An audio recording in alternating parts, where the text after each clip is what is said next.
Bon dia, ja vaig cap al despatx de Figueres i anava pensant en un cas que vaig tenir fa uns anys, que és un cas que passa més sovint del que podeu pensar, que és el cas d'una família que tenia algun caler i li va regalar un pis al fill. I aquest nano, que tenia 20 i llargs, se'n va anar a viure amb la seva xicota. La seva xicota van viure 2 o 3 anys, feia que vivien junts, i aquest nano es va morir. Un tio jove, però no sé què va agafar, però van ingressar i d'allà no va sortir, es va morir.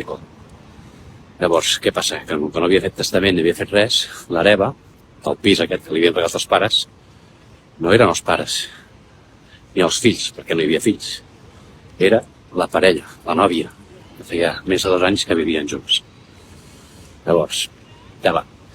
Els pares, clar, van quedar fotuts perquè li havien regalat un pis al nano i ara el propietari del pis era la xicota, la nòvia, amb la que ni estava casat ni tenien fills.